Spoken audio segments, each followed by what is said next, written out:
Hey, everybody. It's Jeremy from Jeremy.net. I'm a comic book artist, writer, creator, self publisher, and I share my creative process here with you online. If you enjoy these live streams, would like to get additional bonus live streams twice a month, you can become a Patreon subscriber for as little as $2 a month. Head on over to patreon.com/Jeremy. It's patreon.com/GERIMI.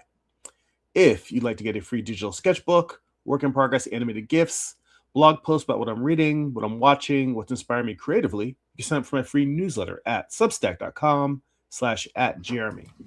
And if you would like to purchase physical copies of my comic books, or if you read digitally on Kindle, you can go to amazon.jeremy.net. That'll forward you to my Amazon author page. Okay, so we are continuing with my new Medusa comic. See Amar in the chat says happy Sunday. Happy Sunday to you, Amar. Hope all is going well in your world. Let me switch the screen over here. All right. So for once in a blue moon, I finally was able to get a little bit of work done on this comic during the week. I see Dylan's in the chat. Good morning, Dylan. Hi, how you doing? Good to see you as always. So basically, I've got most of the this first page thumbnailed in. The only thing that I realized was I didn't really like the just the generic heads I had blocked in for the characters' actions. So I realized, oh, I should probably design my characters. So as opposed to doing a full-blown model sheet, I just did a three-quarter shot and a profile shot. And then I just started sketching out little silhouettes to try and work out the shape of her head and try to make her a little bit more, iconic. I don't know if that's the right word because I still don't feel like I've broken her down in a place where her silhouette is like Batman silhouette or Wolverine silhouette, where you will recognize them, in an instant, particularly because there's going to be multiple Gorgons in this story. But I am happy with just the level of working out the shape so that you can still recognize. To me, it feels like she's more recognizable. I'm intentionally trying to make her head kind of rounded and make her feel childlike. And this guy who's going to be her boyfriend, he's not super important, but he may make a return in the story later on. So I at least wanted to just give him a little bit of a fleshing out of his face. And I realized I forgot her septum piercing in the silhouette. That is a good point, and that's actually something that will differentiate her from the other characters. Although I realize putting it in here now might kind of screw up the silhouette a little bit.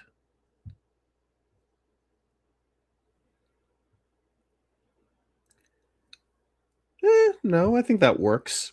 And that actually will separate her from her aunts because her aunts do not have septum piercings. See, Herman's in the chat, says, what's good, G, and artists. Hope all is well. Amar says with a question mark, appealing and recognizable silhouettes. I think that is actually a pretty important feature definitely in animation, but even in comics as well, having a distinct silhouette. And I think part of the reason why I wanted to at least make the effort of sketching out some silhouettes is to start playing with this. Do I think that this is the most iconic silhouette in the world? No. I actually do want to play with it even some more and try and get it more iconic. But this was just sort of like my first pass at her silhouette, and me being willing to just make the silhouette and then move on is part of me trying to not be as much of a perfectionist. So, there's that.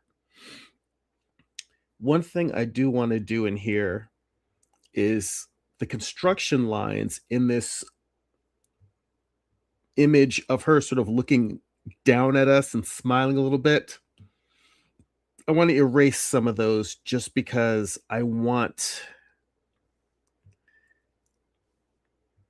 to make her face feel a little bit more not childlike, but she is a teenager. And I want her to feel a little bit more playful. And normally I like leaving the construction lines in drawings because this isn't an image that's going to be in the comic. This is just me working out sort of the personality and the details. But the number of lines on her face, I think, are interfering with the character, with the youthfulness of it. Like the difference between this one versus the other ones I did is that I was trying to really make her face feel just rounder. I mean, this one really does feel exactly like what I want the character to look like, this 3/4, because she looks young, she looks like a kid, she's cute, but she's not trying to be like vampy, super sexy. She's a cute kid, a cute kid, a little bit on the punk side with the septum piercing. That's what I want. This other one doesn't quite feel like that, so I'm just playing with, this is one of those things where it's what you do when you design a character. You start playing with different expressions. You try different expressions on with them, and sometimes the expression reveals that you haven't worked out the character's design well enough. And sometimes it makes you realize you may try a certain expression on a character. And as you draw it, you realize, oh, that does not fit this character's personality. Like the way that I imagine she might look if she's judgmental, I may draw that and say, oh, maybe this doesn't look right because she's not a judgmental person. And I'm putting traits on her face or trying them on for size. And I'm like, no, this does not suit who she is. So sometimes the expression sheet can be an act of character research as well. Let's see here. Herman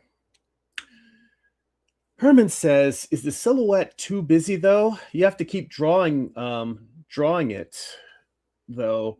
It's nice, but maybe have less loops in the hair, maybe 2. Well, that's a good point. Part of the reason for me also doing the silhouettes is me just trying to decide how I want her hair to feel, because there's no snakes yet. I have not drawn her as a version with snakes in her hair. And that's going to be complicated no matter what, because she's going to have multiples of them. I want to have this feel like a mass from which snakes could organically grow. I mean, in this silhouette, it's mostly big masses, and then it's got like 3 loops. So what I worked out here is simpler than what it was when I was just drawing it like this. So again, work in progress. I think it's going to take a while. In fact, that's this right here.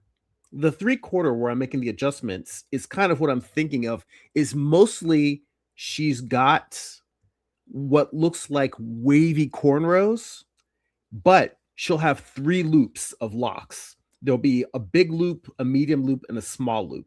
And I'll try to position it so that the small loop is in between the big and medium, so it's not like progressively getting smaller. So that's my attempt at trying to simplify the complexities of the hair. But doing a comic book starring Medusa, or in this case, Medusa's daughter, the hair is going to be an issue, But I mean, that's kind of the point of the whole story.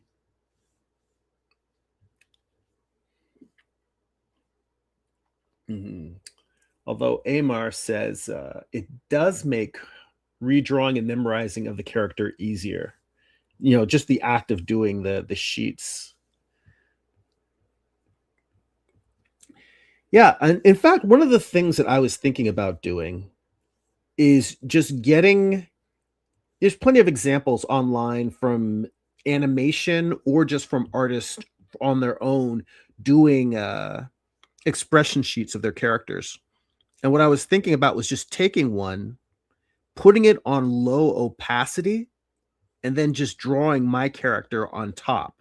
So it's more about using another artist's expression sheet as a way of saying, these are the expressions I'm going to work through: surprise, anger, joy.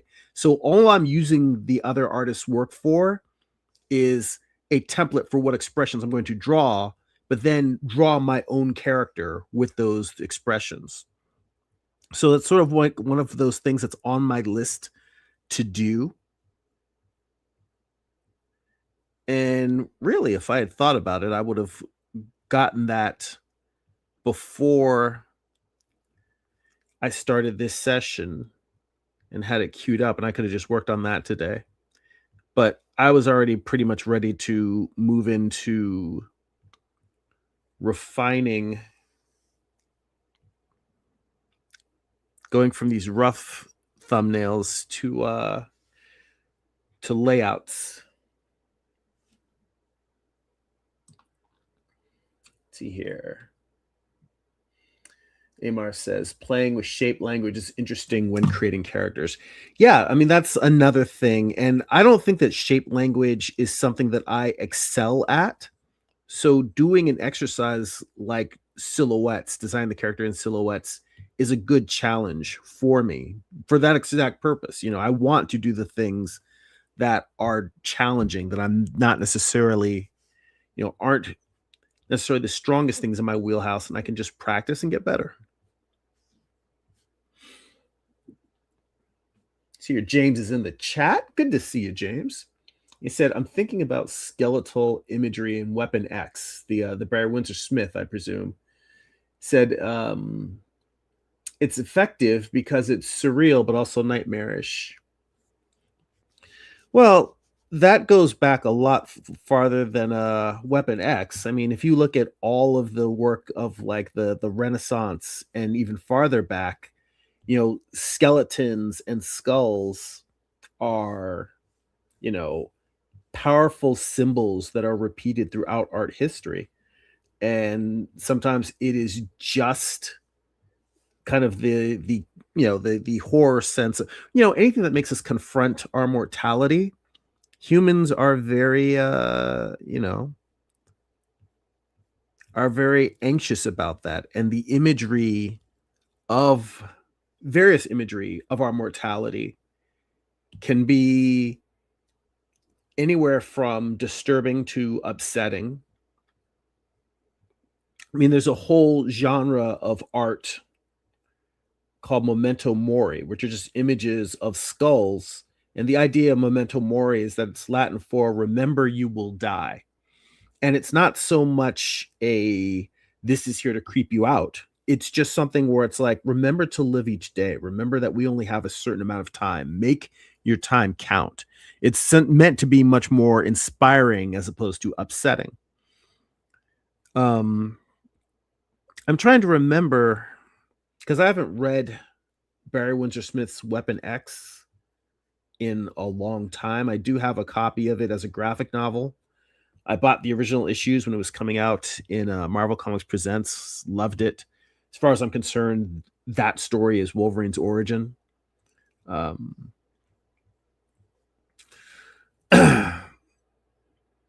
mean, yeah, they definitely show the skeleton a lot in there.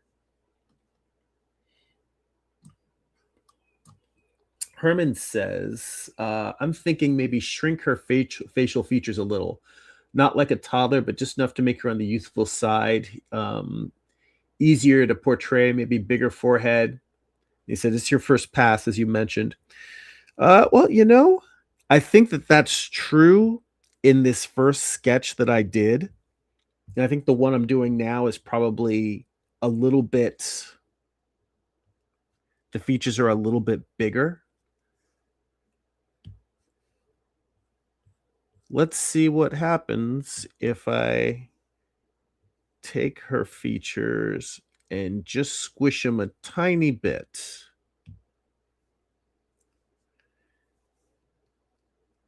And now this is something that I have not learned how to do in Procreate yet, which is to scale directly from the middle as opposed to scaling from the top, or like as opposed to scaling from one of the outer edges, to have something scaled directly down in the middle.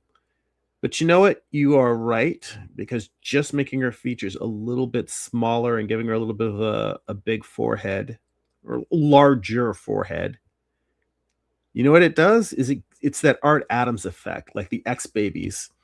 Gives her a little bit of an X Babies effect.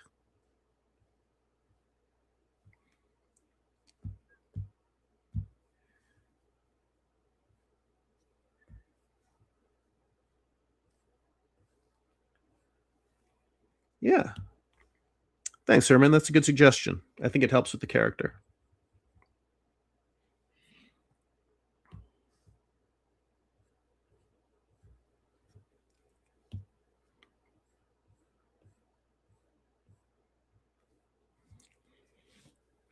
I remember when I was working on character designs for Pandora's Box, Tessa Thompson was one of the actors that I was looking at in terms of really inspiring the look and feel of the character. This character is definitely younger than Tessa Thompson. She's a teenager, but it really, like, as I'm looking at this sketch, I'm like, it really kind of feels like her.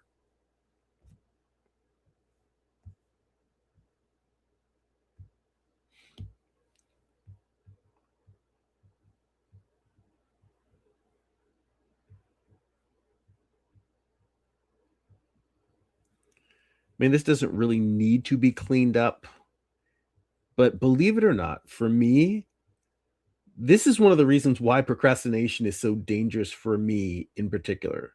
Taking a drawing and just going through and playing with the line work, tweaking elements like I'm doing here. Um, I find it very soothing. It's very meditative.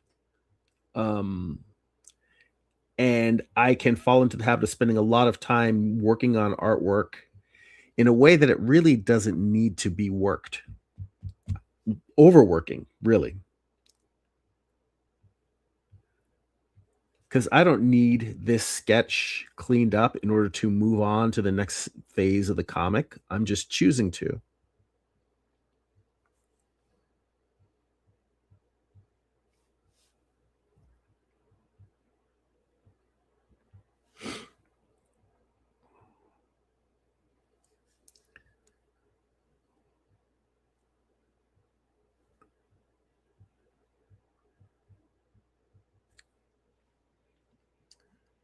Let's see here. Amar says this always holds true for characters with dreads or complex hair. That's why people do dreads like they did with Killmonger. Said this thread is true for tons of characters, which shows laziness. And Herman also says, yes, tracing another idea of expressions may help. See, Chris is in the chat. Hey, Chris, happy Sunday. Hope you're doing well. Thanks for joining us. Let's see here.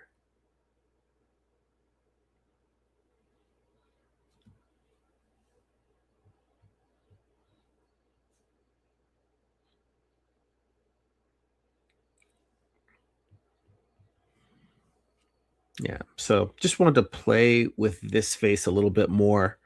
I mean, again, if you compare the one that's on the far right with the one that's in the bottom left-hand corner, the one in the bottom left-hand corner to me really nails the character. Like the first time I drew it, it worked for me. It's just a matter of trying to get her from other angles to fit this look. And I feel like this rounded neck is not helping me. Something about it feels like it's fighting against the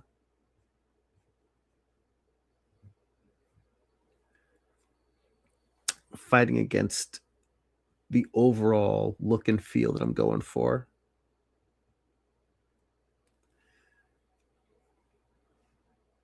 That's a little better. All right.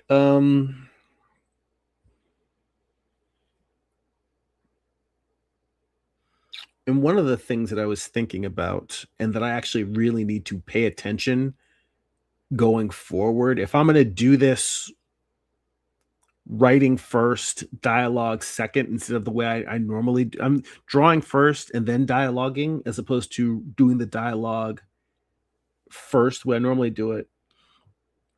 I spotted in some blue word balloons above, and I really need to be intentional about composing my comic book pages in such a way that, in fact, I should probably go up here. What I really want to do is try to remember to not use that top quarter of the comic page. Like whatever goes in underneath, or actually, maybe it's just a matter of remembering to spot the balloons beforehand. Normally, I will write my dialogue after doing these thumbnails, and I'll put the dialogue in before I go to layouts. But I'm going to experiment here and just try doing it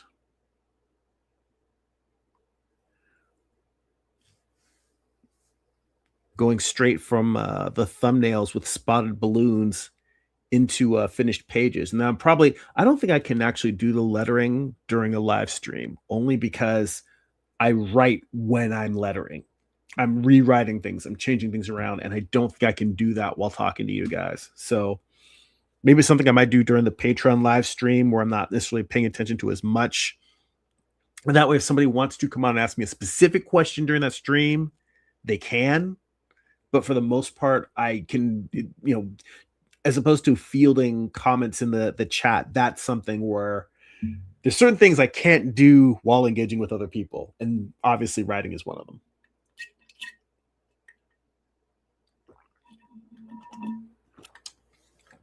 Amar says, in terms of the silhouettes, or not the silhouettes, the head portraits, he says, I think if you reverse engineer the original one you like, just using shapes, you'll get it. And Herman says, it's funny that you working in graphic design, it's funny that you working on the graphic design aspect of another character. I'm looking over a graphic design book, Graphic Design Solution by Robin Landa, to help with my graphic design style. So just trying to get some ideas for a design look. Yeah, well, I mean, my day job is in graphic design.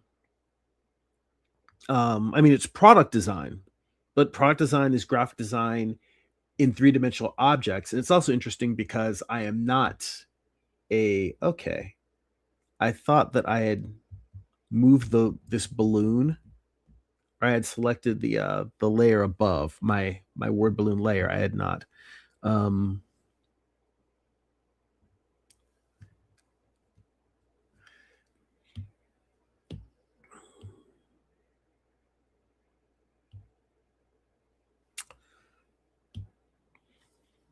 Now I forgot what I was saying. Yeah, I mean, comics, I really feel, is more graphic design than it is I mean, illustration in my mind is a storytelling field. It's a storytelling art form. And I think that the storytelling nature of graphic design, of visual communication, is the most important part of the comics. It's some people really argue deeply about how cool the page needs to look. And I personally feel like the design and the storytelling is the most important thing. It doesn't mean that a page shouldn't look cool, but it shouldn't look cool at the expense of communicating well.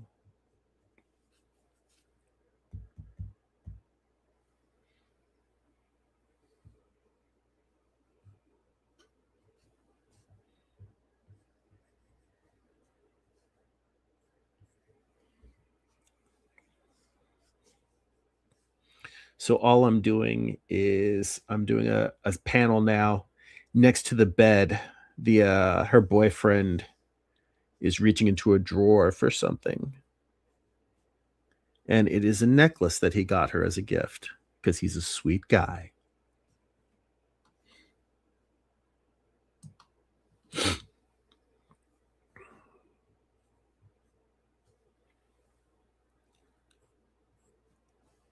Go up a size.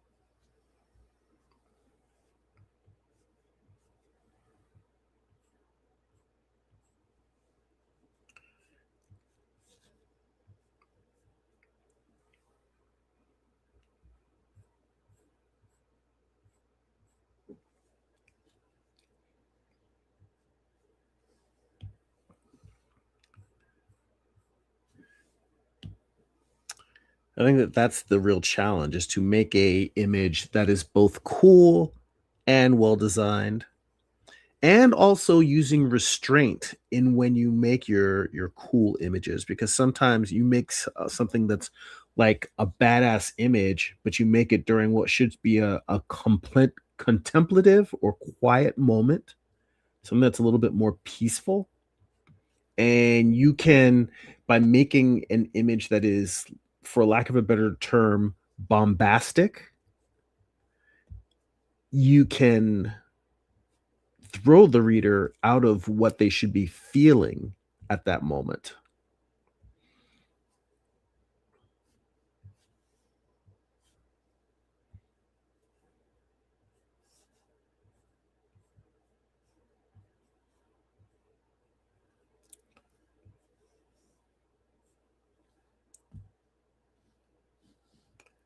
Let's see here.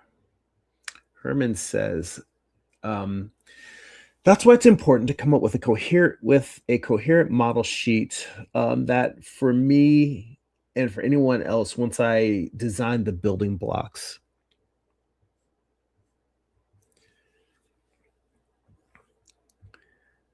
I don't disagree, but I've never made what I thought were really, really good, really solid model sheets that someone could follow build a character off of, my sketches from.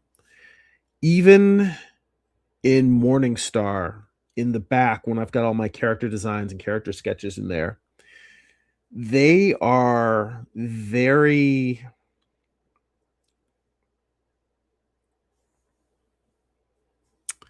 I don't wanna say wonky, but they are more of what I need in order to understand the character than they are a communication tool for anyone else. Like, I really don't think someone else could use what I did.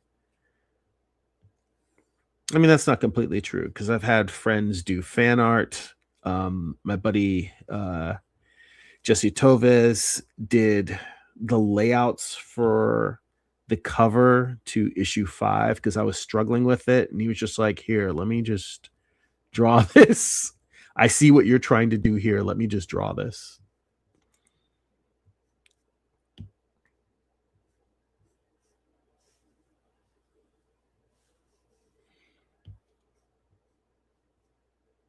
So what I'm trying to say is that I agree with you, but I don't think that I've really put that into action properly myself.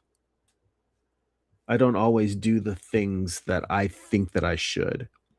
I mean, part of me doing model sheets was me saying, "Oh, well, I should do this to really understand the characters better." Um, but I still don't think I've done a great job with it.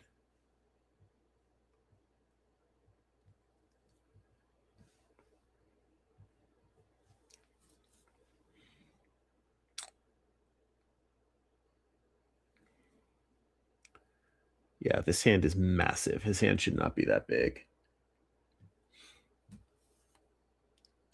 Um, Amar says, "It amazes me how strict you are with the writing and learning to draw, but for character sheets, you do what you need personally on the fly."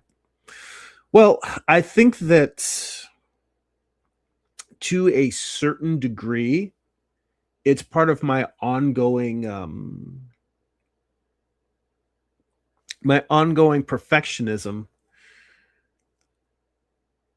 The writing, I have done enough writing that I see a lot more flaws in my writing now. So I spend a lot more time working on it because I don't. Here's the thing. You know how you, Amar, have that problem of like starting projects and bailing on them, starting on them and bailing on them?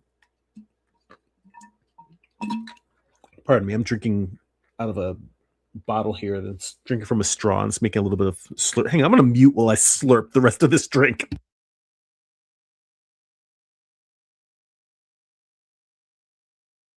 Okay, all right, unmuted.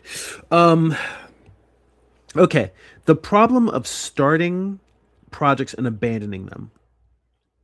For me, writing the story to the degree, working it out to the degree that I really am invested and I genuinely want to know what happens with these characters. That's what keeps me from bailing. The writing of the story and trying to make it as good as possible is what keeps me in. I think that if I didn't work as hard on the writing, anything that I started drawing at a certain point, I would say, this is stupid. This doesn't matter. And I would give up. So for me, the writing is part of the what keeps me invested in completing the project. Um, and I would say with the drawing, I'm always working on learning to draw better. When it comes specifically to model sheets are a subset of the drawing, but I know that if I spent as much time on the model sheets to make them what I would think a quality model sheets look like, the model sheets themselves would become a project unto itself as complex as making the comic itself. So it often ends up where I will design just what I need in order to get the project done. Whereas I feel like the purpose of the writing is a lot more than just what I need to get it done. Does that make sense? I mean, I'm not asking you if you agree with it because we're two very different people and what motivates you does not motivate me. But does the way that I'm explaining it seem like, okay, I get that even if that's not how I want to make stuff?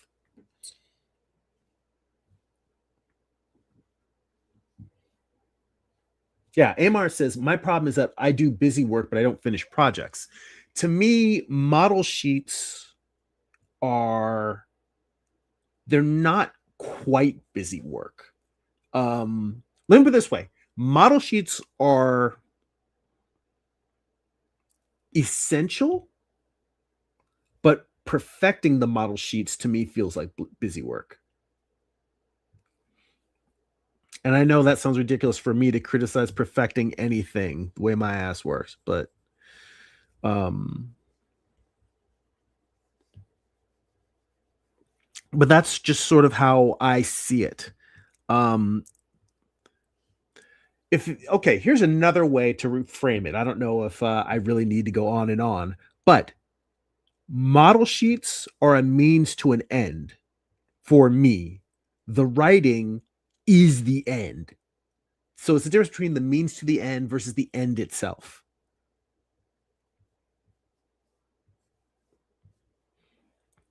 That's how I sort of think of it. And Herman says your designs are, well, easy to remember and embellished more and to embellish more detail if I'd like. Well, thank you for saying they're easy to remember. I will take that as a compliment. Um, Amar says, maybe I do it because I like the exercises for a new project versus doing the work.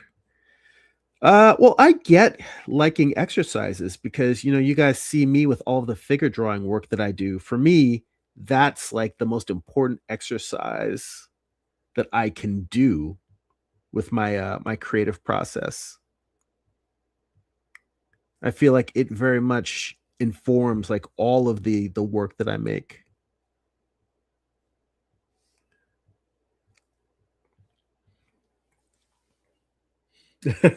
Nervous is laughing at LOL. Gee, slurping a drink. Yeah, it's just I'm drinking out of one of those big smoothie bottles and it's got a straw in it. You know how like when you get to the bottom of a Jamba Juice, you're like, yeah, I didn't want to do that into the mic, even though I just fake did it. Um, yeah, Amar says you have to do what makes you comfortable, and yeah, I definitely agree with that. He said, but the drawing of the model sheets and putting the character expression sheets help you remember the new characters since you have not drawn them for years. Well, in this case, these are characters that I've never drawn. I am kind of making them up on the page.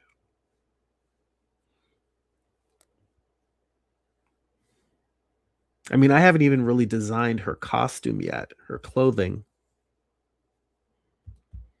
And I got to make this guy less muscly because he's going to be like a high school kid. And I don't want to make him all like football player, jock, all swole.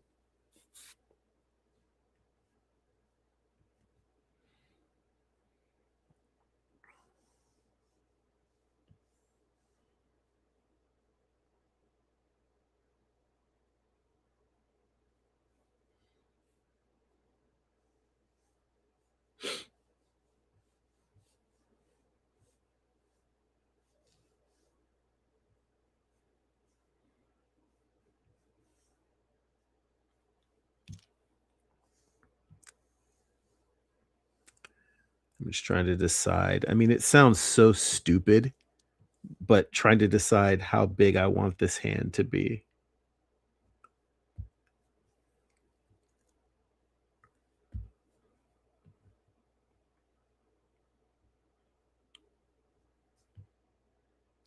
Because the dresser just need to be giant.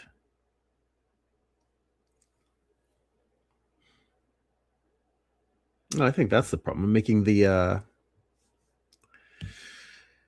drawer too deep. Should really only be about to maybe here.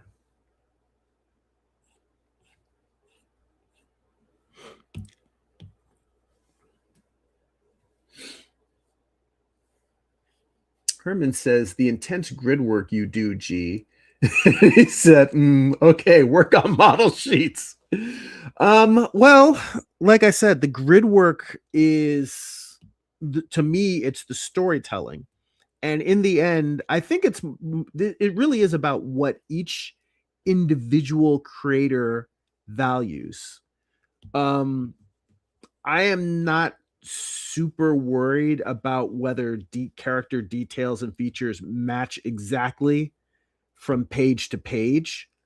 I'm concerned that people can identify that it's the same character, but I'm not really that worried about them looking a little bit off from one panel to another. However, what I value is storytelling. You can see that from the writing, and you can see that from the way I compose a page. Storytelling is what I put the highest priority on in making a comic. And for other people, if it's just they have a different value system, if you value the characters looking consistent from page to page, and if you value the actual illustration, I mean, I want the art on each page to look good.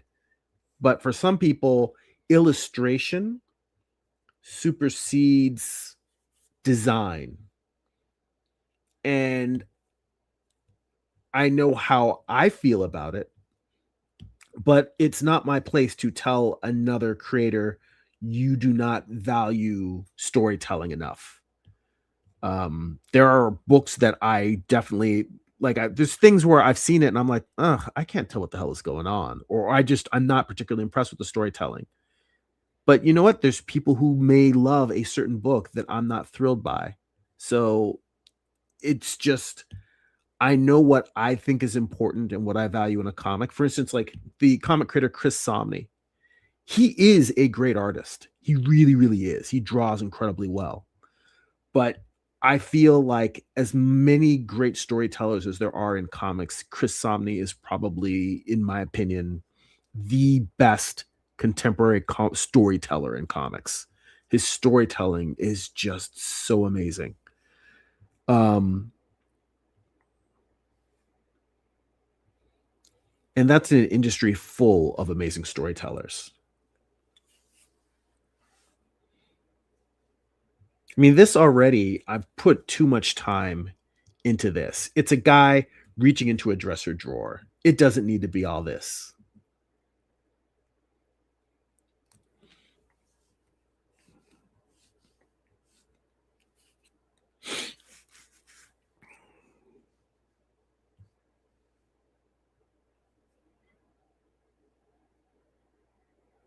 And to be honest, it feels weird to me that it's for all that time I spent drawing the hand, it's driving me nuts now. I'm like, it can't be his left hand. I mean, he would be right-handed anyway. There's no reason why he would be crossing over. Well, no, this would be his left hand. I'm drawing it with his right hand, but to be honest, his left hand should be what's reaching in.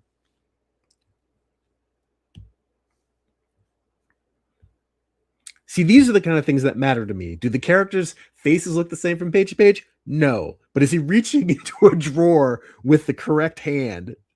What I choose to value in a page, honestly, I can look at this and I could say, yeah, you know what? You're right to question whether that makes any sense or not. I can't say that my choice of what I emphasize is the most rational. I honestly can't tell you that. I just know that it's what feels right to me for the comic. See, Herman says, what time or year doesn't matter. I would say design her with Anita with Anita Baker's first album design, something fancy or a mythical time. Well, I can already tell you. Let me. How many layers do I have in this document? Because it's 600 DPI. Layers.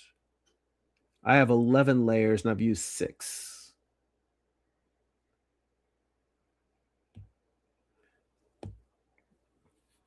Let's see here.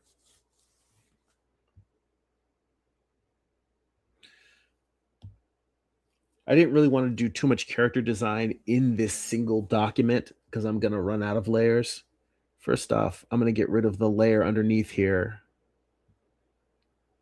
Let me turn this off for a minute.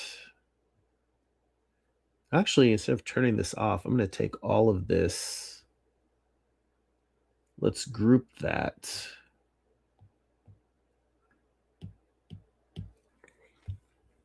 So for clothing,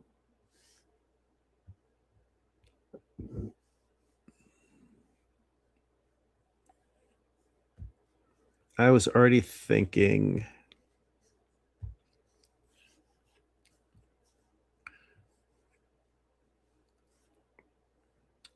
make her legs a little. Well, you know what? I don't really want her to have long legs. I like the idea of her being sort of petite. Makes her, again, feel more childlike.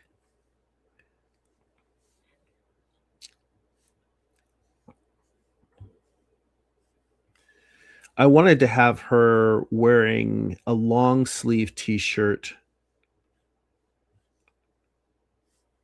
underneath a short sleeve t-shirt.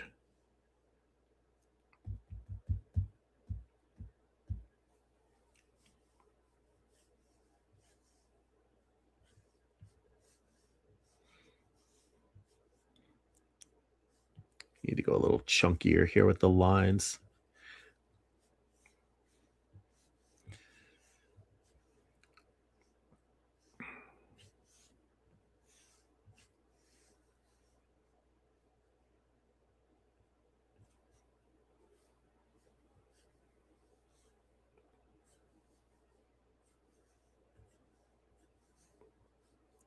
So I like to start by just getting my proportions in.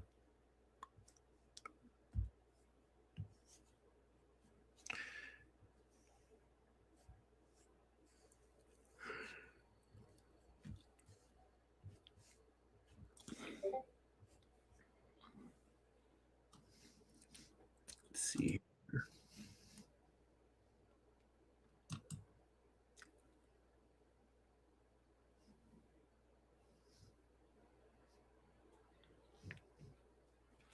Yeah, Amar had posted on the Discord.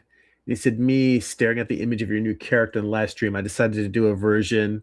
He said I made 7 braids and dread snakes, which makes it easier to remember. Something I tend to do to simplify hair with braids and dreads. Um, yeah, I mean, to be honest, his let me pull that up on the Discord real quick. It looks pretty close to what I was thinking of already. Like I've decided when I do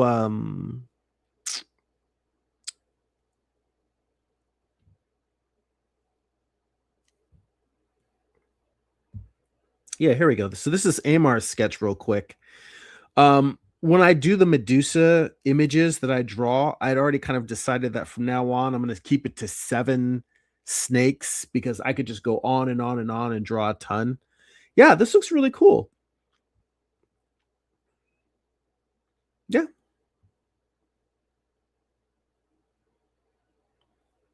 Well, you know what, Amar, you make a good point. Maybe I don't necessarily need to have loops hanging off.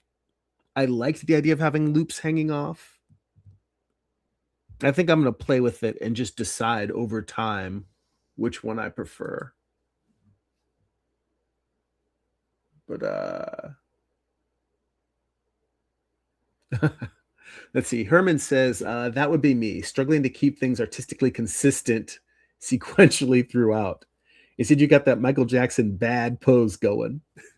Yeah, Amar, that looks really cool, and I uh, I think that that's helpful in terms of me possibly minimizing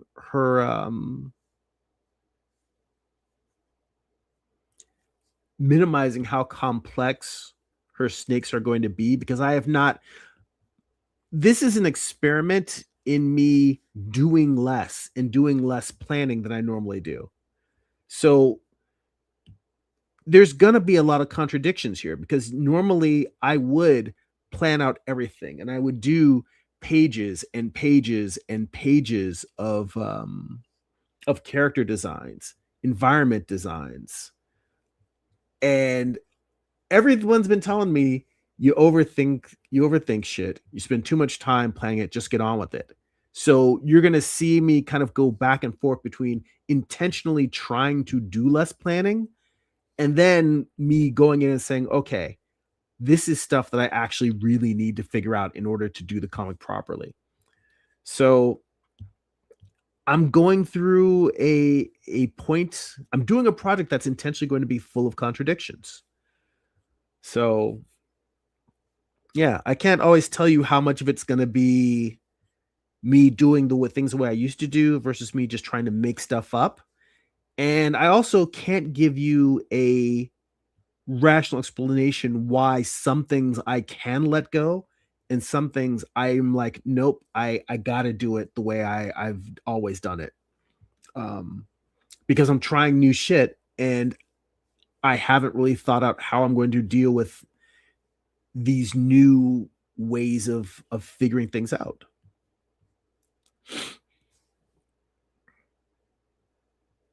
And I don't know why, but for some reason I decided I wanted to have high top Converse.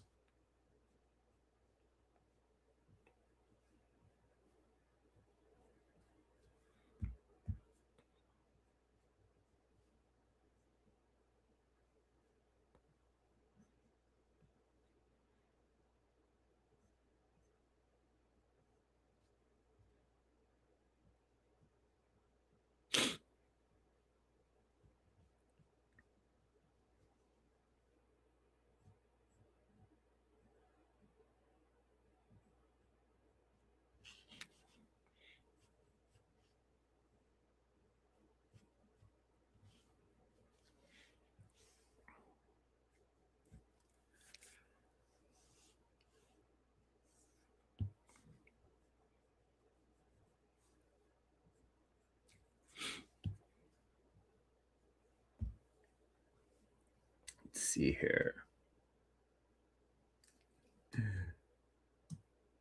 Amar says, whatever works, trying to be helpful. Yeah, I appreciate it, man. It says, yeah, it will never get done when we all when we all know you it will never get done, especially when we all know you can get it done, unlike most of us. Now, see, that's the thing. I believe in all of you guys. Life gets in the way. We all have stuff we have to do. We got to eat. We got to earn money. We got to handle day to day stuff and family stuff. But I do believe, like, literally, you guys can be sitting here while I'm working and be working on your projects too.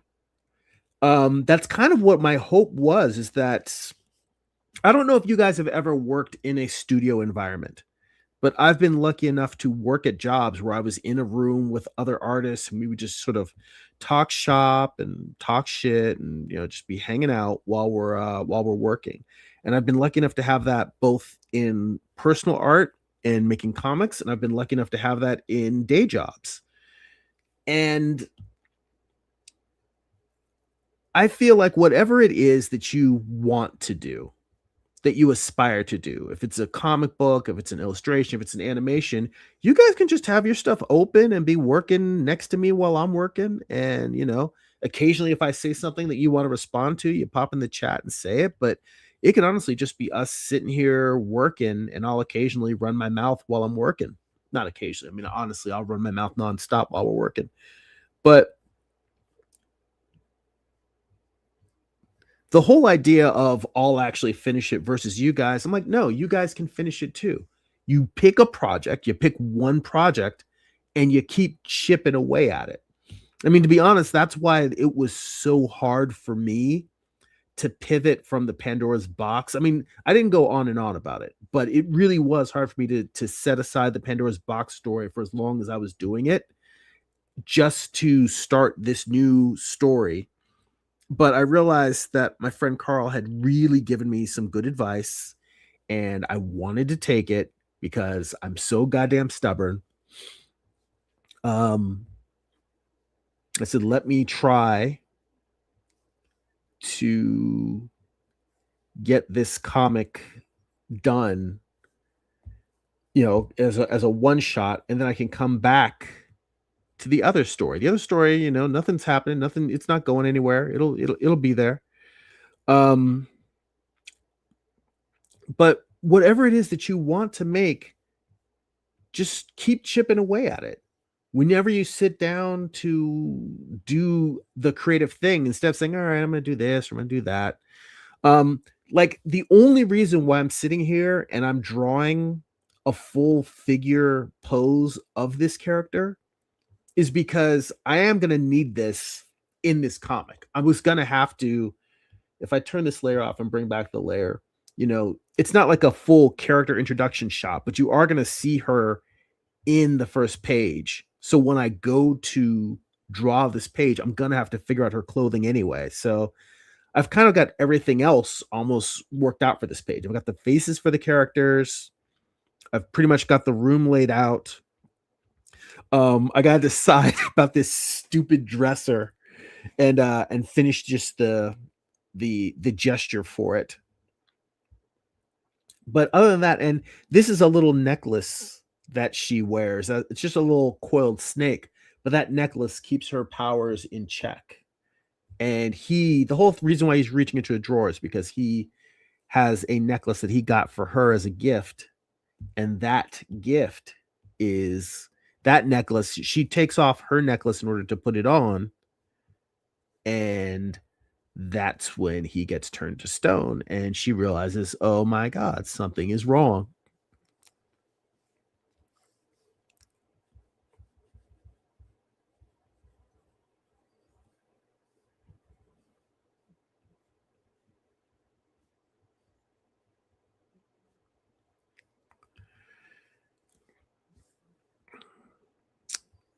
Right now, her costume is feeling a little bit like 90s era Rogue.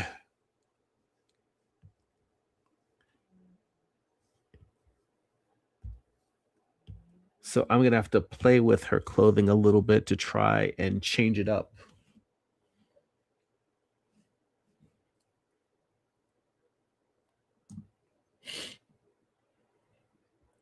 Let's see here. Oh, JM Penciler's in the chat. Good to see you, man. He says, sounds like a good strategy to me, Jeremy.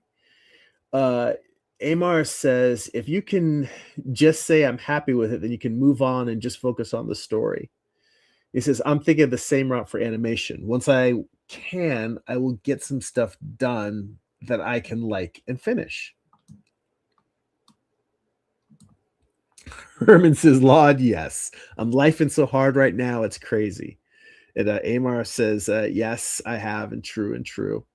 He says, it's so much fun when you're bouncing ideas and peeping others work in an artistic environment. My art always improves through that osmosis visually. And Amar says, I know the real reason why nothing gets done over here. It's because of the immediacy of priorities and no finality like a paid gig gives.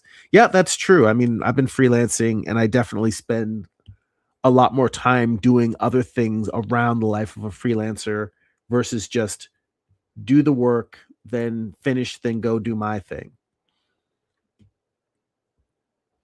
He says, regardless of the life issues, which will always be there, that's my reality.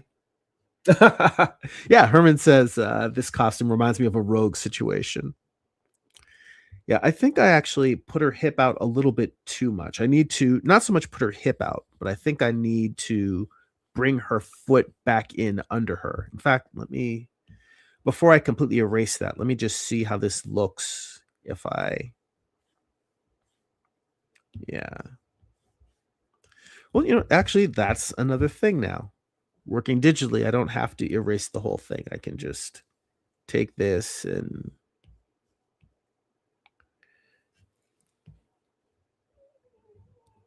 there we go. I think that's a little bit better. Her stance just felt a little bit too wide for me.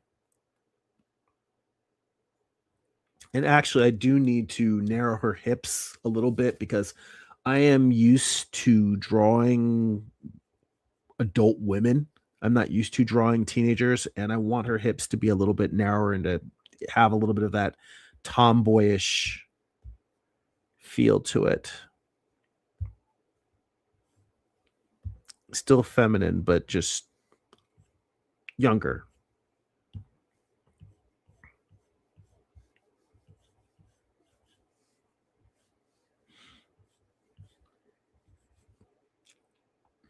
By the way, the time on this stream has just flown by. I can't believe it's almost an hour. We'll go for a bit longer past an hour because I'm enjoying this and I want to get a little bit more on this character design finished up. It's more costume design, but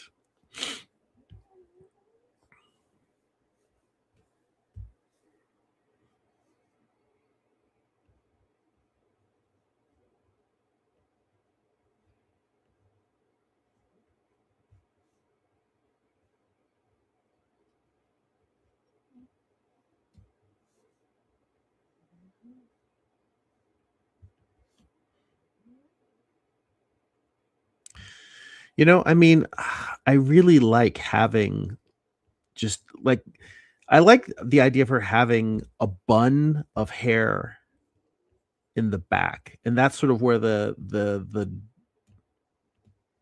um the loops of her locks hanging down came from, is her having a bun and then having 1, 2, and 3. And that middle one should be a little bit smaller. 2. Like, I like that for her. So I'm gonna go back and forth. Again, it's more about I feel like the suggestions that you guys gave are good suggestions, but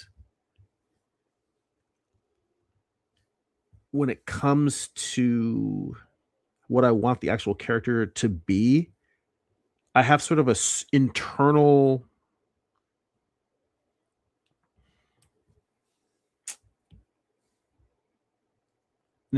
compass of what just feels right to me.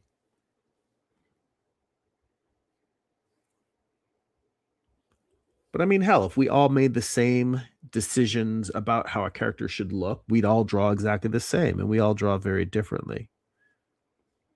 I mean, that's one of the reasons why I always tell you guys, like, all the stuff tell you, there's stuff that are best practices. There's stuff that are like anything that's not a figure drawing or a storyteller, like anything that's not an art fundamental, in my opinion, is just opinion. The rest of it, you all got to decide for yourself what you do and don't want in your stories, in your comics, in your artwork.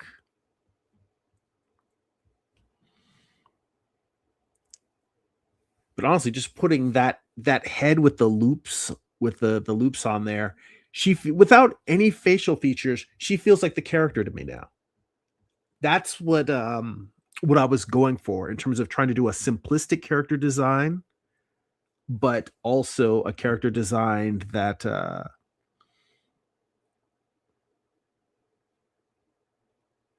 fits my I don't know, my creative proclivities. And I think maybe she's wearing a belt, maybe she's not, but I'm gonna try seeing how this looks if I have her t-shirt just hanging down below the crop top.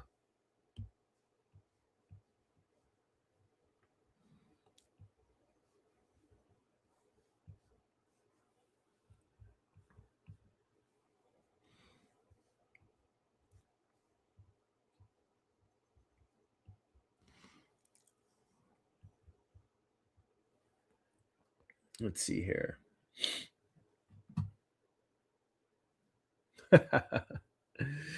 Amar says, kind of like Harley Quinn without the insanity. There we go. And Hermes says, there you go. G, use them digital tools. And he said, where's Dylan? Doing a wellness check. I haven't heard much in the chat. Dylan, you around? I saw him pop in the morning. I hope that you're doing okay, man. Hermes says, I'm spoiled. I get used to seeing certain chats. Well, you know what? I mean, that's good. You guys checking up on each other. I get kind of lost in the sauce over here. Yeah, Dylan, give us a quick update. How are you doing? I haven't had a chance to check in on your live streams. Have you been doing more of those?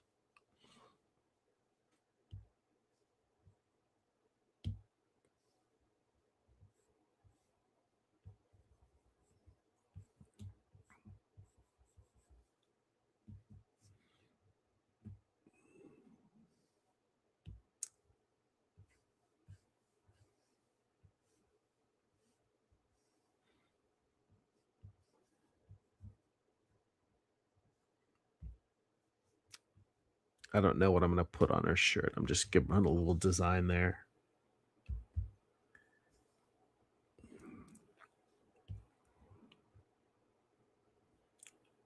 Her necklace. Now, see, that actually makes a nice little framing device there. The fact that it's a low cut tank top, and she's got a black shirt on underneath.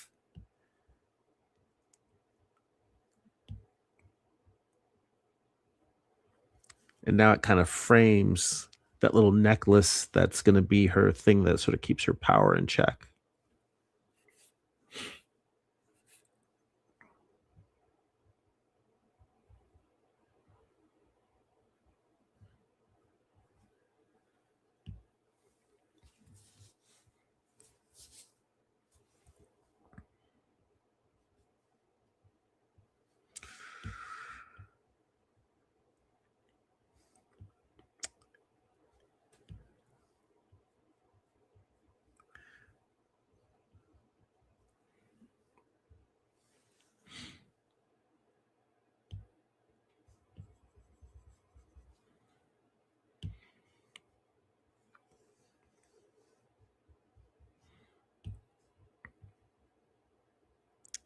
Now, it may be that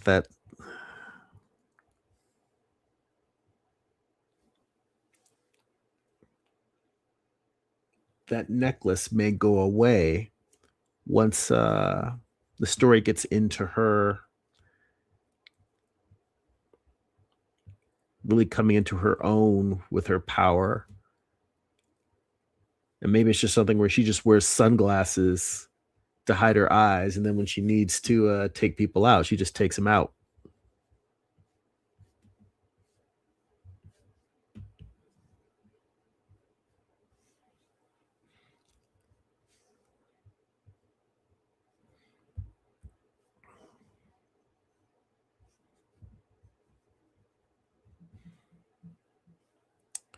I think I'm gonna have this where her the sleeves come down kind of to her knuckles.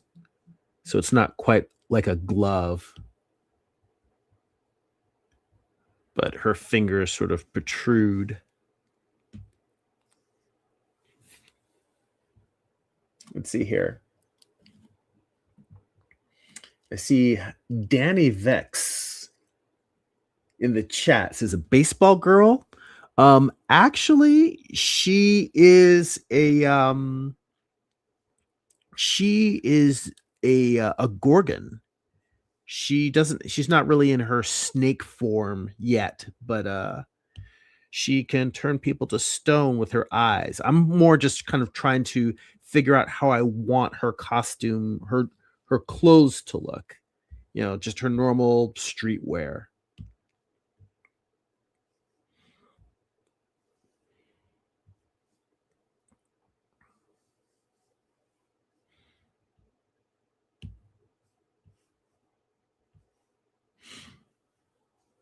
I mean, I could see from the way that this is laid out that she looks like a baseball player.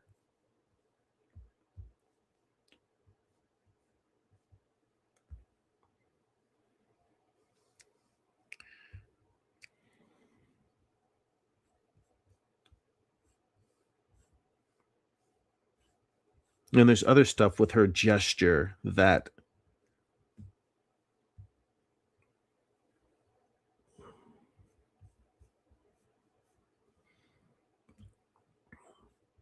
I'm almost wondering if this leg needs to go out a little bit more. But this isn't really about getting the perfect character pose down.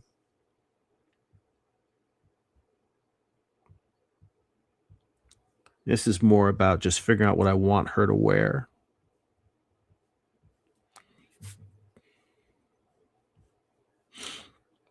Because she's a little bit punk. She's got like a septum ring. She's not like full on like wearing spiky collars and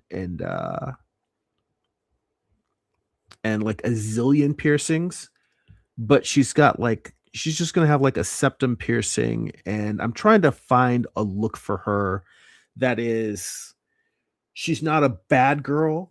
She's actually like fun loving but edgy. That's what I'm going for. And I'm trying to find a look for her clothing that reflects that personality.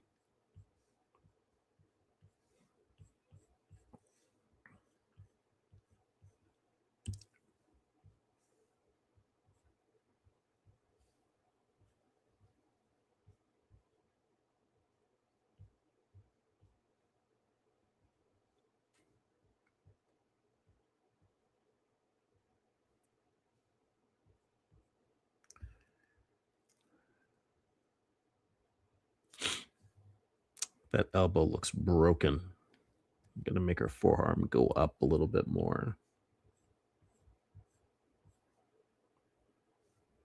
Up to about there.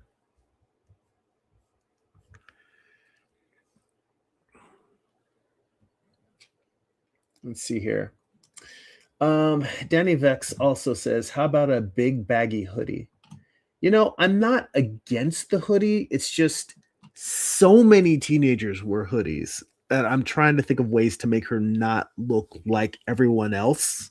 Well, here, I don't know, since you may not have seen the earlier part of the chat or the earlier part of the live stream, like that's her face. And I'm trying to give her a costume that doesn't just look like average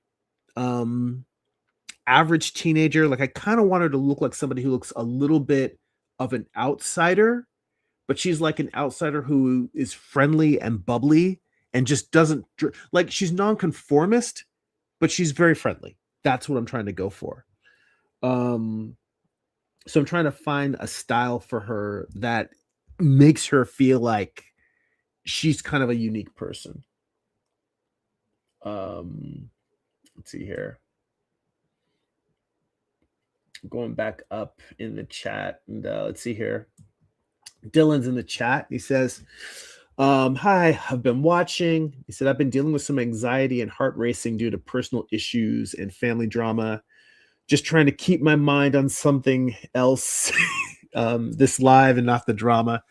Well, I hope that you're finding some time to do a little bit of artwork, Dylan. I mean, I can't speak for other people, but for me, some people making art gives them anxiety, but for me, this is always kind of like my safe place, and it's what helps me chill out, um, handle just the day-to-day stuff.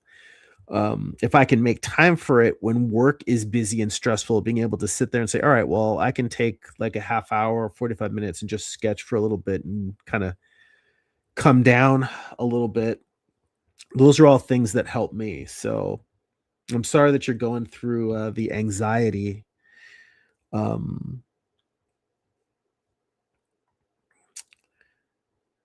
it's not easy. I was lucky I was able to find a really good therapist that I saw for a while that kind of helped me go through some of the worst of the anxiety that I went through when I was going through some rough stuff. But regardless, I hope that you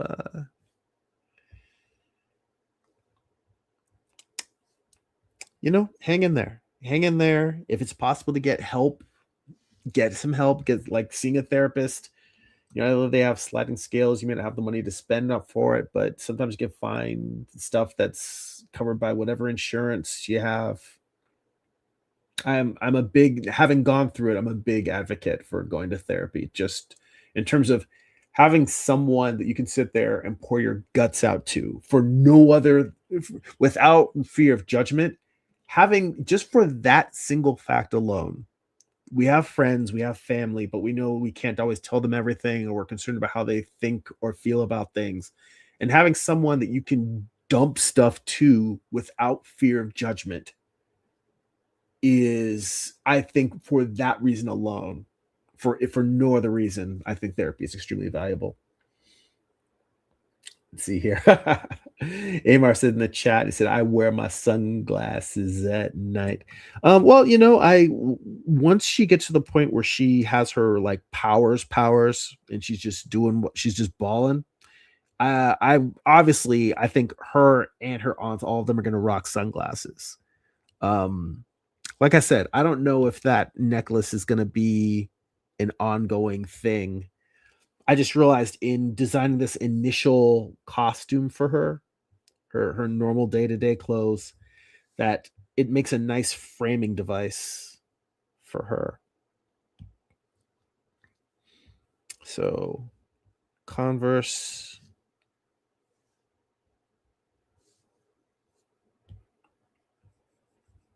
t-shirt under her long sleeve shirt under her under the crop top and the hair.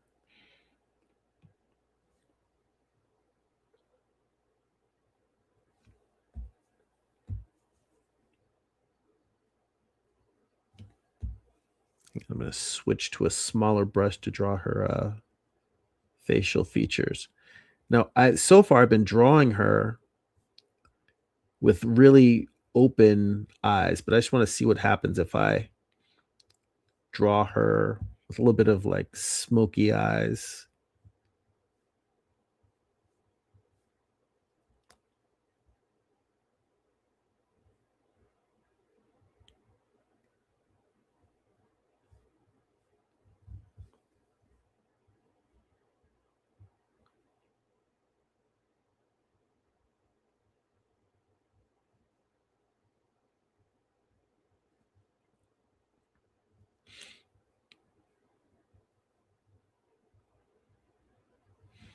Now, I'm not going to put eyeshadow in there. That I don't want. I'm going to give her heavy lids, but I'm not going to put heavy eyeshadow on her.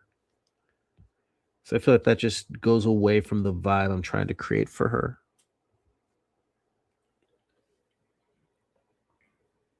Yeah. Herman said to Dylan, I've been there. I struggle with anxiety. Sometimes my sinus medication brings it on. Unfortunately, I have to take those to help me breathe, and it brings those weird palpitations. Yeah, it's that really sucks when you need medication for something else and it causes other issues.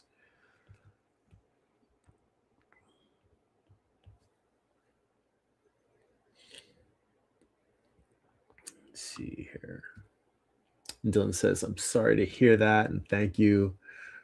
Herman says, I'm so busy lifing for others instead of focusing on my own lifing. But when you're like the central J, it brings on the anxiety. So he said, you got this, Dylan.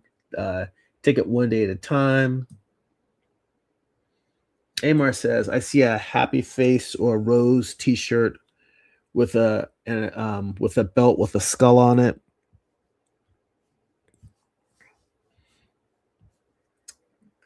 Oh, Danny Vex says earrings, piercings. Yeah, she does have, let me go over here. I didn't want to give her big old hoop rings because she also has complicated hair.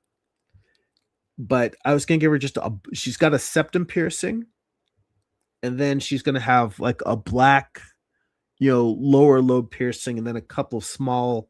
Now I haven't really decided what I want to do with the upper part of her earlobe.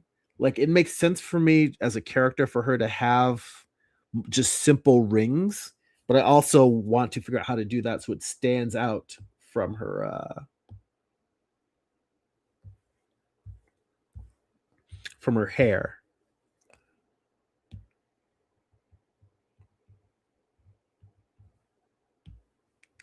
But yeah, she's got an earring there, and then I was gonna have a couple of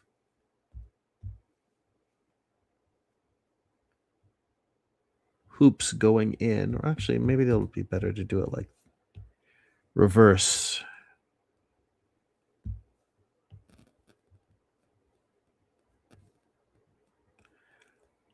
Maybe you should have 3 in her upper part of her earlobe.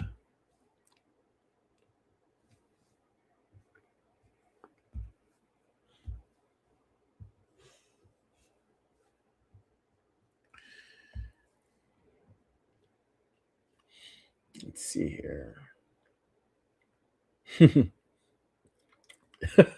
Herman says, give her that Roxanne Shante look, early 80s, 82, 84. Let's see here. Dylan says, thank you, Herman. I'm going to focus on myself at the moment. My brain likes to attach to things and does not do well for my mental health. And Danny Vex says, I hate anxiety. Yeah, you and me both. I think we all are. None of us are fans.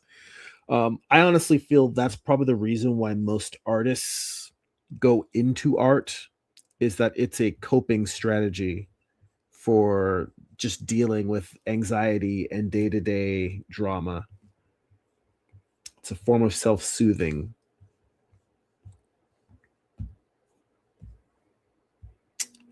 All right.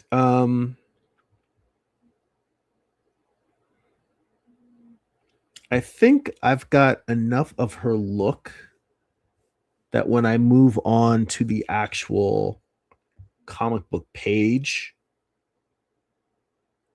this will work for me. And I think we're at about an hour 20. So if anybody has any final questions they want to ask before I wrap up the stream, now is the time. And we're going to bring this in for a landing. Let's see here. Dylan says, right, Jeremy, I'm going to start drawing now. And he says, me too, Danny. He says, I do have a therapist. I'm doing my best to keep in mind that it's the weekend. There's a very low chance of anything happening. And I can't control others. Focus on me in this moment. Yeah. Try to do something comforting. And if there's any friends you can go hang out with, I find that honestly, just having people to take your mind off of anxiety that also helps a lot. I mean, I'm lucky. My wife and I go for hikes pretty regularly in the woods around here, and that's kind of like my go-to. We kind of reconstructed or rebuilt our lives around stress and anxiety management. So, we're living in a place that's very woodsy. We very intentionally go for hikes almost daily. We both meditate, and meditating is not for everybody because, well, let me put it this way. I do think that meditation is for everybody, but I think a lot of people go into it expecting too much. And if you have a noisy mind, meditation can actually be frustrating because all you're doing is you're just sitting there listening to the noise and you're like, "Dear God, please shut up." But the point of the meditation is that if you let that noise run long enough, it gets quieter and quieter.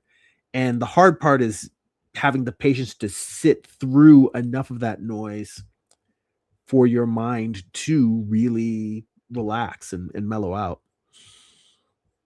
It was funny. My wife actually had mentioned at one point wanting to, like, if she wanted to know if you guys thought it would, she wanted to know if my audience thought it would be helpful to have somebody who deals in mindfulness and breathing and breath work. Because my wife is a psychologist, and she also does specifically deal, like, she's trained in meditation, yoga, breath work, and a variety of fields for wellness. If you want, I can bring her on the live stream sometime and we can have like a session where we just talk about wellness, well-being, meditation. If you guys have any meditation, breathing exercise, or mental health questions, you guys can leave it here as comments. And that way I can kind of talk to her and give her a sense of what you guys are dealing with and what you guys would want to discuss with her. And maybe I can have her on a live stream in the future, and she can talk to you guys and see if it maybe just direct you to some resources, or give you some exercises or tools that would help, because she has mentioned offering that to you guys before. And I was like, that is a good idea. And then, as I often do, I will say something's a great idea and then never come back and revisit it. But just talking about this now with you guys makes me realize, yeah, maybe it's time to revisit it.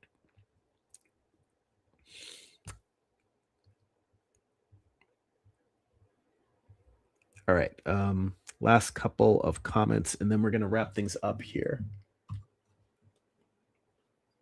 Danny says, I think sometimes it's better to be isolated rather than being around toxic people. Well, that's true. Being around friends and supportive people are one thing. Being around toxic people, that is just going to make anxiety worse.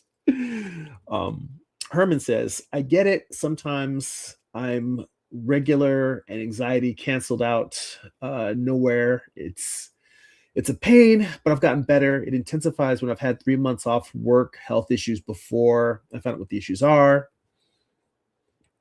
Danny says, that's why I love all kinds of animals and I have a pet cat. Yeah, I have. Let me come back onto the screen. And you can see my sweetheart Khaleesi over here is say hi to the folks.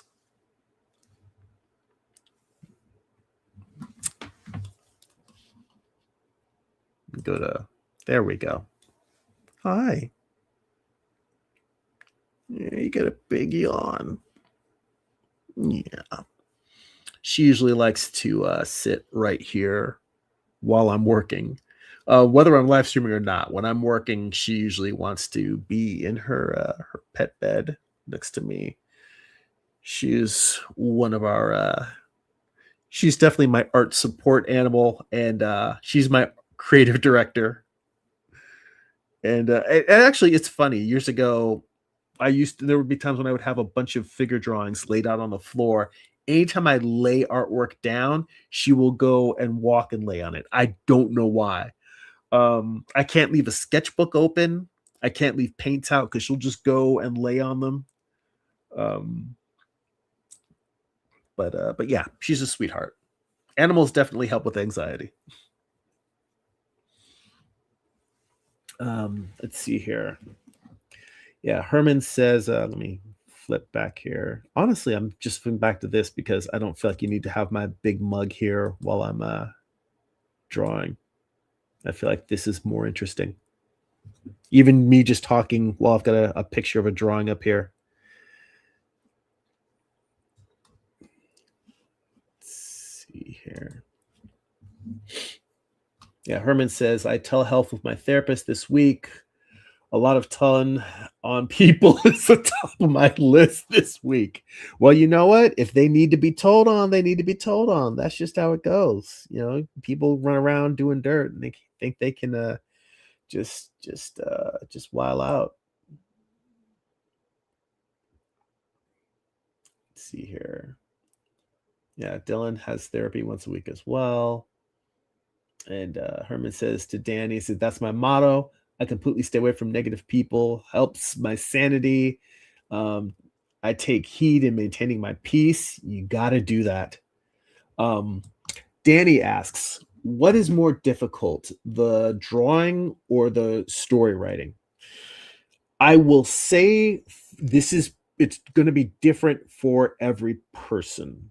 So you got to take that with a grain of salt. For me, the writing is more difficult because I have spent my entire life working on learning how to draw better. And I've already published a couple of graphic novels, and it wasn't until I did a few graphic novels that it gave me a chance to I was able to see how much my my writing needed work. So one is just the amount of hours I've put into it, the amount of effort I've put in. Two is the fact that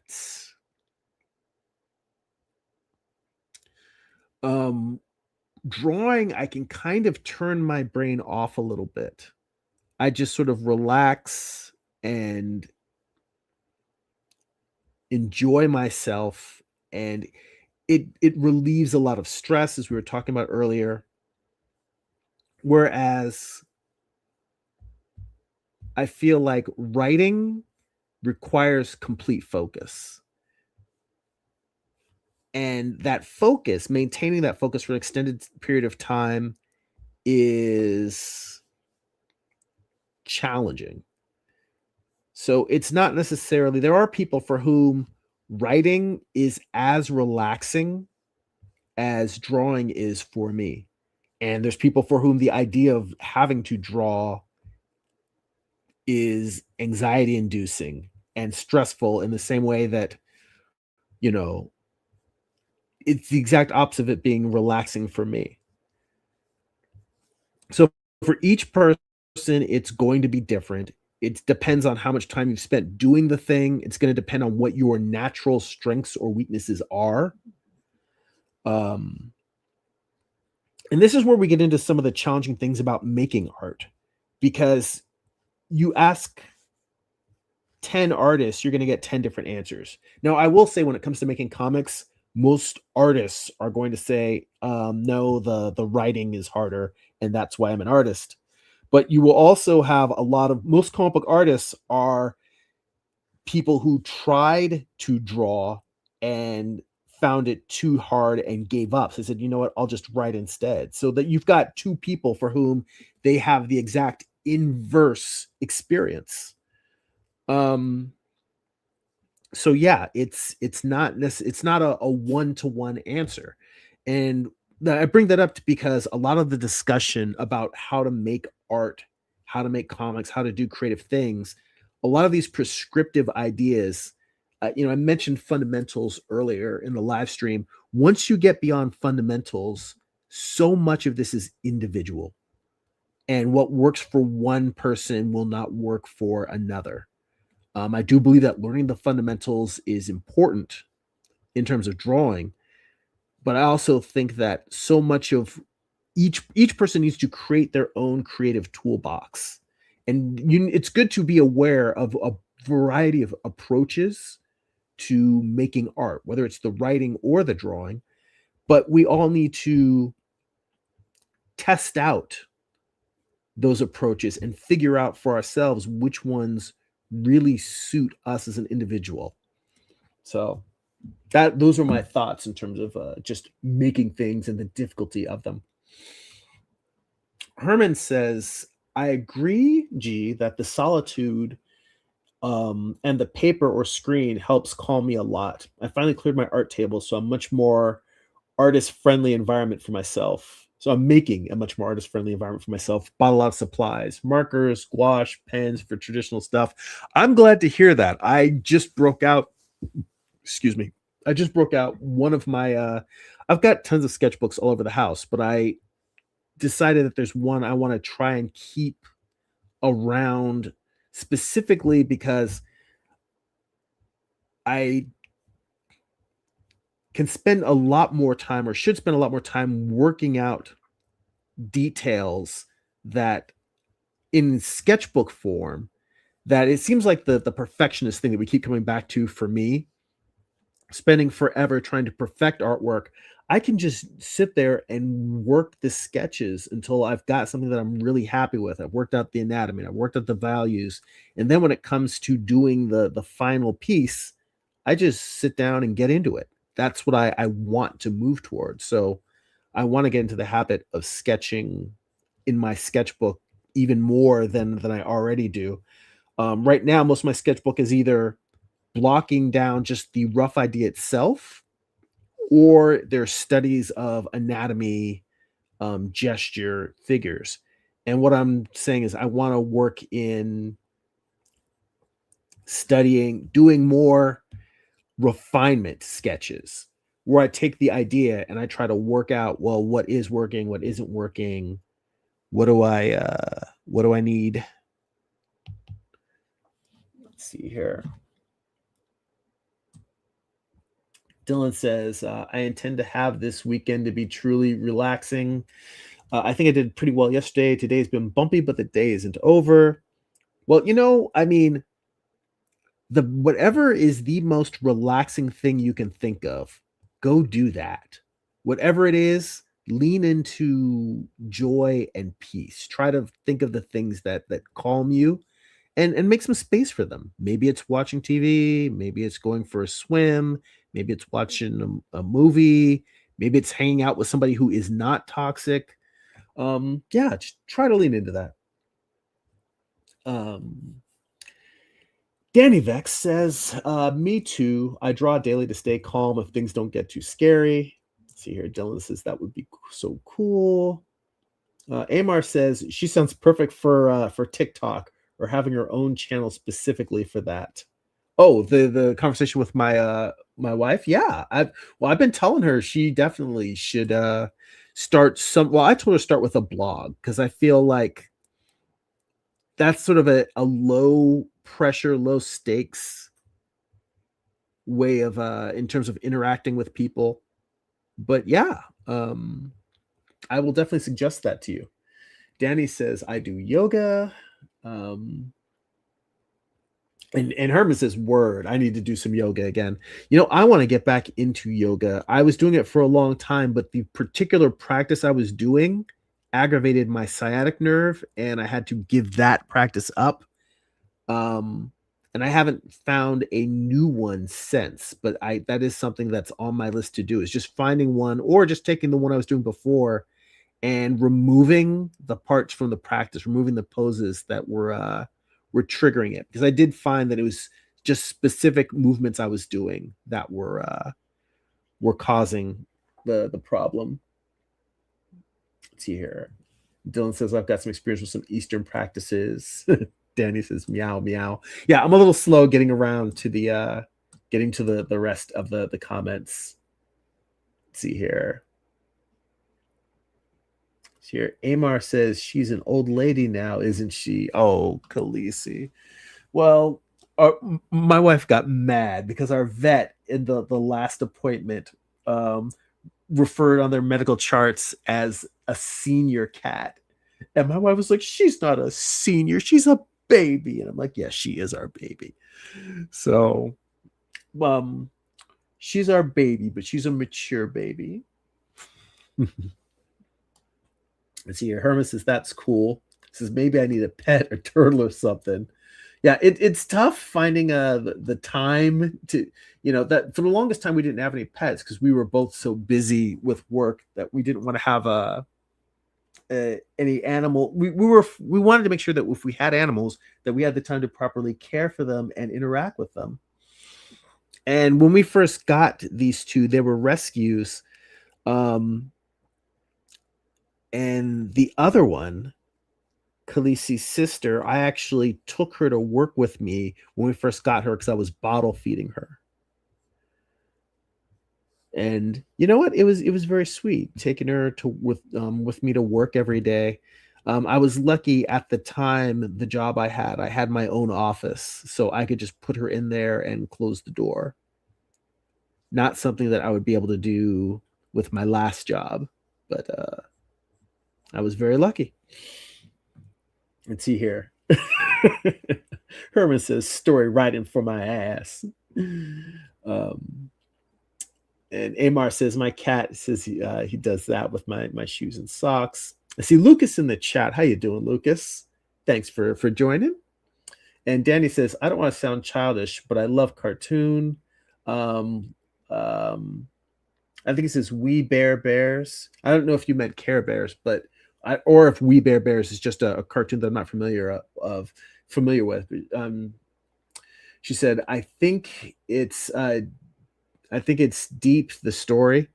No, I mean, I love cartoons. I love animation. I have not watched Avatar: The Last Airbender, and I've been meaning to, but I want to wait until I can get my wife hooked on it because it's a long series, and for the most part, I don't have time to watch TV unless it's something we're going to watch together, and I want to get her on board with it so we can watch that. But I mean, yeah, I love hell the old Tom and Jerry cartoons, Looney Tunes, Hanna Barbera. I love all of that stuff.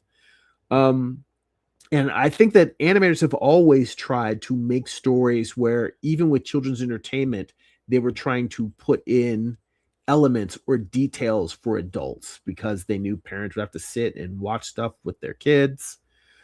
I don't watch as much animation as I should for somebody who loves comics and sci-fi and fantasy, but we watched The Wild Robot, and we both like full on cried like 3 times throughout that movie. It's really really good. So no, I do not think it is childish at all. It's here. Amar says, I was watching you doing a sketch like using I watched you doing a sketch like you using the same massive hair, but I think to make the silhouette more unique, maybe make one or two of the braid make one or two hanging braids or dreads into one or two snakes, or one or two dreads into snakes. Here's the thing. This is her. I haven't even designed what she's going to look like when she has snakes yet. This is just me designing her. She doesn't know that she is the daughter of Medusa. That's where how the story begins. She doesn't know, and the scene that I'm drawing in the comic is her turning someone to stone for the first time. So I'm intentionally designing it where you're not instantly going to look at her and say, "Oh, she's Medusa." Right now, she's just a girl with locks.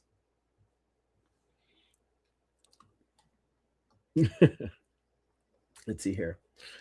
It said that snake could be the alpha snake that is almost like her pet or her secondary voice, literally outside her head. Chris says making art never used to be this hard and this difficult. Do you mean in terms of like finding this mental space and the time to do it? Because I know for me with work, I definitely don't feel like I have as much time as I used to. I feel that a huge part of it is just that we live in a world that is full of so many more distractions now. And I don't want to blame social media because YouTube is part of social media. I'm on here talking to you guys now because of social media. So it's not just that, but we do live in a world where there's a zillion things distracting us all at once.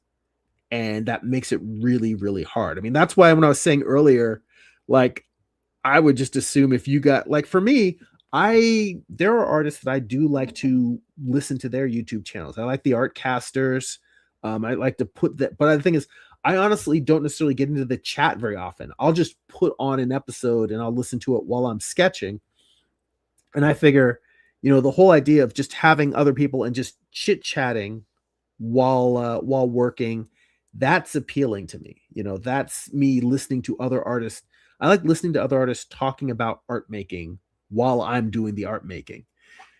But we do live in a world that makes it really hard to just focus, have a little bit of just mental space for ourselves. It's not easy. Let's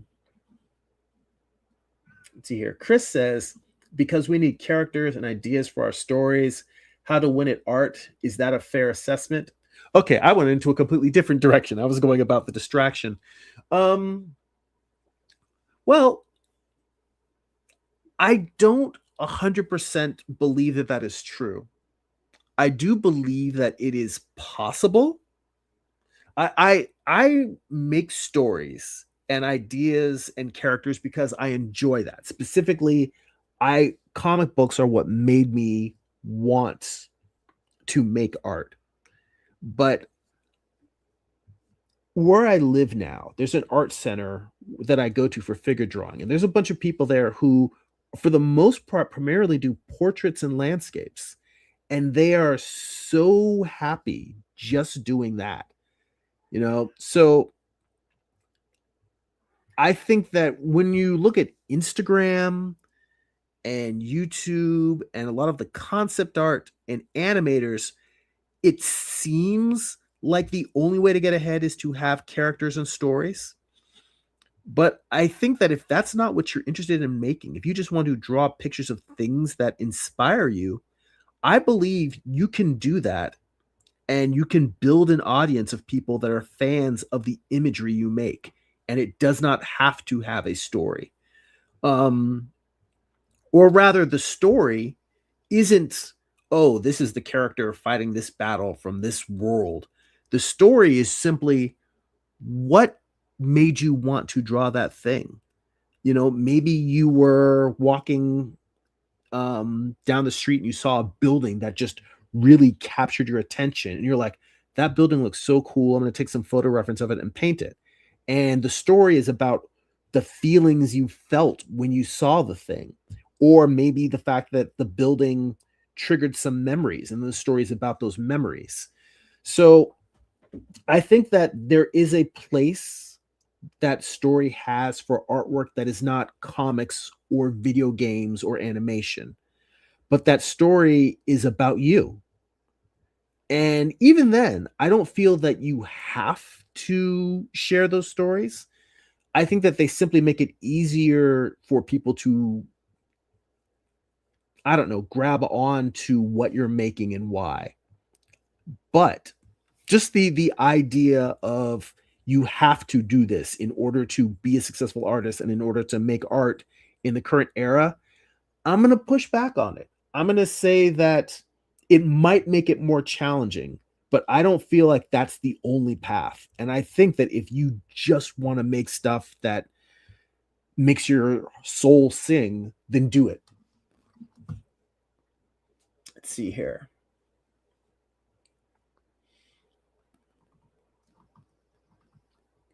So Dylan says, right, Jeremy, I'm doing my best not to be on my devices and have some quiet time, maybe draw and read some. He said, I'm drawing Batros right now. Herman says, I revisit Spider-Man 2, the movie, so trying to figure out what made that movie successful. Just the character strength, the dynamics, Peter, Harry, Norman, MJ, just dissecting what works. I think that's a really, really good thing to do. Just looking at movies and looking at the storytelling and asking yourself. I mean, for me, a lot of it is looking at it and saying, what does this make me feel? Because I think that emotion, what makes stories successful is that something makes you care. And if you can just address how something makes you feel when you're watching it, when you're experiencing it, I feel like that's the first step towards saying, oh, this is what I respond to in stories. And once you know what you respond to in stories, you can decide to intentionally put those things into your stories. Yeah, you're full on. I 100% agree. Oh yeah, Herman says it's called We Bear Bear. I've not heard of that, and when I'm done with this stream, I'm gonna go look it up. And Danny says old Disney animation are so smooth and fluidic. And let's see here. Lucas says, "Is this a new comic project of yours?" And yes, Lucas, it is. This is the character design for a girl, a teenage girl who discovers that her mother is Medusa. These are the rough layouts for the first page, and she's just hanging out with her boyfriend after school, and he has a little gift for her that he's about to give her. I mean, I'll go ahead and give you guys the spoilers because I mean, hell, I don't care. The gift he gives her is a necklace. She takes off her neck. She's really hesitant to take off her necklace because her mother gave it to her, and her mother told her never take this off ever.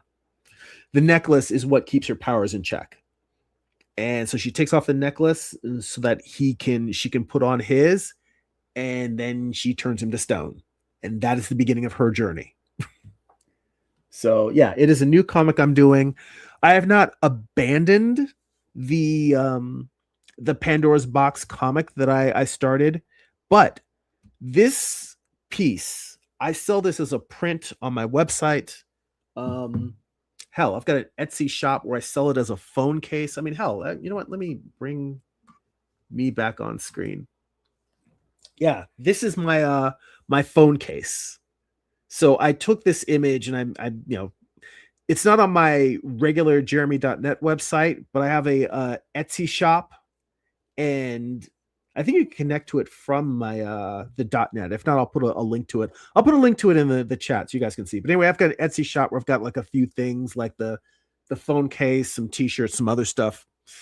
Point being is that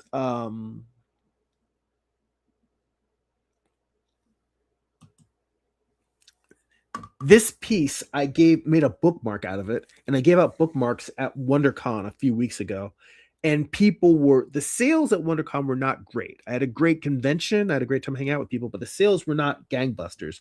But people seemed to really respond to this image. And my buddy Carl was sitting next to me, and he says, "Dude, you're messing around with that other Greek mythology story. People are telling you that they like your Medusa art. Do a Medusa comic." And for once in my life, I decided to not be stubborn and just do what my friend was recommending. So yes, Lucas, it's a new comic. That's the basic story. Chris says, long one today. Thanks, Jeremy. Got to run. Yes, this is a long one. I do need to wrap it up. I have not even had breakfast yet. So we're going to pack it in here. Let me just jam through the last couple of comments. Amar says, it's not just that. The internet, all these devices and apps are a huge distraction. Herman says, Dylan, appreciate it, Dylan. I was comparing the books to the movie. We're talking about Spider-Man. And that movie did a great job. Well, the trilogy did a good job. 3, not so much. I really feel like the Spider-Man No Way Home story, where you got to see the other 2 Spider-Men, was great. I really liked Andrew Garfield as a Spider-Man, and I did not think I was going to miss Tobey Maguire as much as I did. And now I kind of want to see another Tobey Maguire Spider-Man movie with him as like Spider Dad. You know, like I would love to see a movie with him as the dad and him having like May Parker having powers and like kind of doing that story, but having like a father-daughter Spider-Man story. I would love that. Let's see here. Amar says, when we were kids, we were able to do more and finish more with less time. But back then, the biggest distraction, which is maintaining a life, was not a thing. Yeah, life, we keep talking about it. Life is life. And Dylan says, right, Jeremy, for me, I love monsters and superheroes. So I'm going to draw those mostly. And Dylan also co-signs, Danny. We Bear Bear is a good show. All right, I'm going to check it out. Um, Danny asks, just asking a question and not rage bait. Do you fear AI? It's a big, complicated question. The reason for that is because one, yes, I fear it. I fear it taking my job. I fear it taking the jobs of all creatives.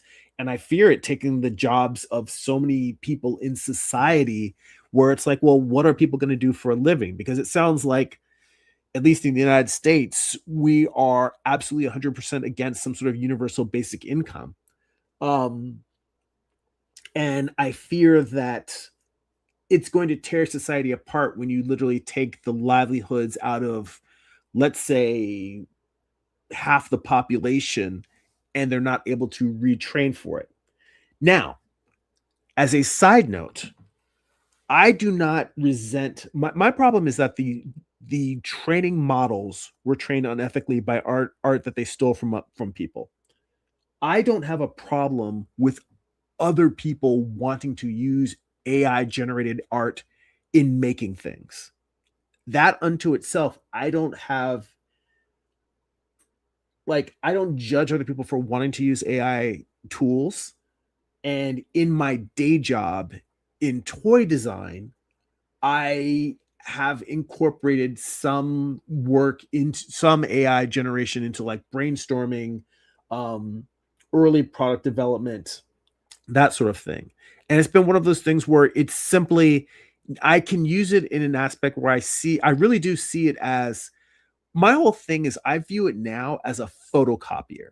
That's what I view AI as. It is a photocopier that instead of using toner, it uses artwork.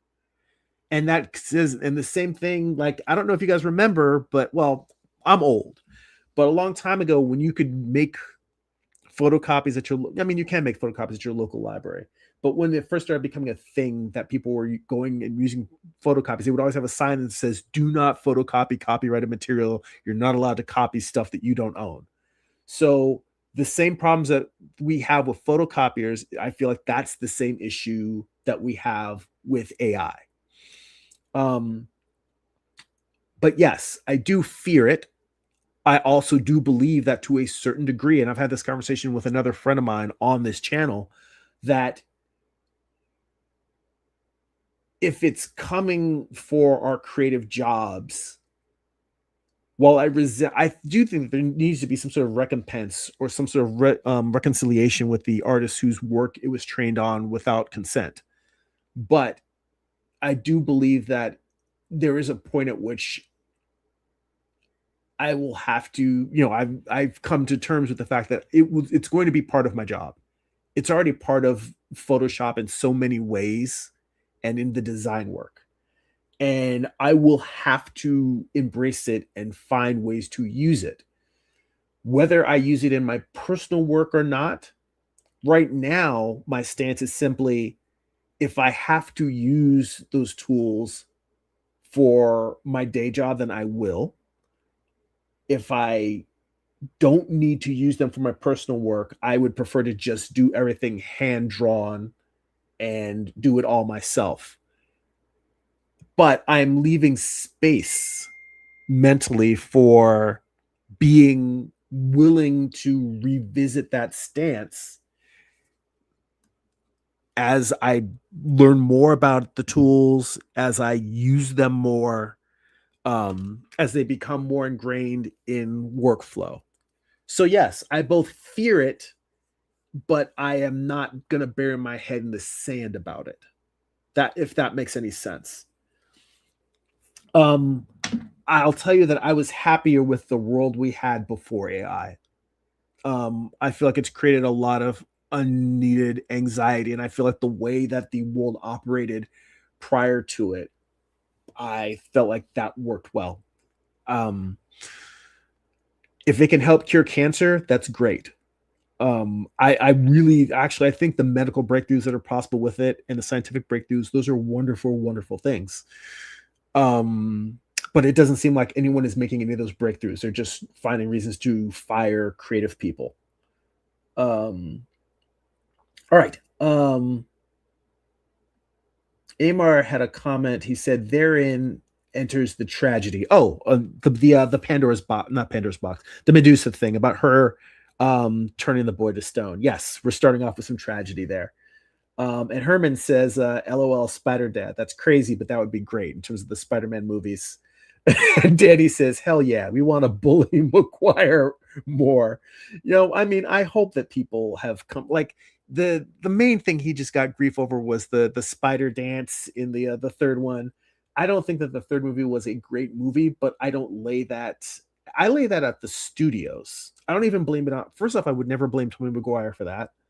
Normally people would blame the director and screenwriter, but my understanding of that is that there was a lot of studio interference and Sam Raimi did not get to make the movie that he wanted to make. And I think first off, he didn't want 3 villains in the movie. You've got to remember, they had Sandman, Venom, and the Green Goblin. Sam Raimi wanted to make it a Sandman movie. That's it. That's all he wanted. 1 villain, 1 hero, 1 story. But they were so eager to try and create a spin-off with Venom that they wanted to cram Venom in there as well. And they wanted to cram, they felt like we need to resolve the Harry Osborn story. So, all of those things led to that movie being what it was. So yeah, I point being is that yeah, I would like to see another another movie with him. Herman says, yeah, it's crazy. The AI situation says, right, we'll have to restrain it. We'll have to restrain it 65 years old, especially if you have to keep working. Amar says Spider-Man 3 was not as bad as some of the other Marvel movies that preceded it. They wanted to do the Sinister Six so bad they thought it would be a good kicking off point, and they were doing too much like DC has. Yeah, trying to jump too much to launching a universe as opposed to just slowly letting the universe organically build up. I will say that now you look at Sony they tried to build the Sinister Six separately. They did a Craven movie separately and they did a Morbius movie separately. The problem is that I have not seen these movies, so it's not my place to judge them. But from everyone tells me the problem is that those movies were just not very good. And you do have to, in order to build a cinematic universe, yes, it makes more sense to just build it up one character at a time, or at least get 3 movies out and then bring in the rest of the characters that are going to make up the team, like the Sinister Six. But you also have to make each of those individual movies good. And that is unfortunately, what has not happened. But I listened to enough podcasts about screenwriters and filmmakers. We can go back here now. We're gonna wrap things up. But I listened to enough podcasts about screenwriting and filmmaking that there are so many things that can go wrong in a cinematic project in the course of developing a film. It's a miracle that anything gets made at all. And it's not that I'm forgiving, like, oh yeah, they made a sucky movie, but it's okay. I mean, everyone should try to do their best and make their best. But when a movie fails, I look at it as, well, you know what? It just didn't come together. Because no one sets out to make a crap movie. No one sets out to say, I'm going to blow, millions of dollars. I mean, unless you're making the producers. It's the premise of the producers to try and produce a bomb. But beyond that, no one goes out trying to make a bad movie. And having made comics myself and having some be more successful than others, it makes me more empathic to other people when they produce something and it's not as good as everyone hoped it would be. But that's also the reason why, Amar, you keep talking about, I've spent all this time on my writing and I'm working on the story and these gestures and all this.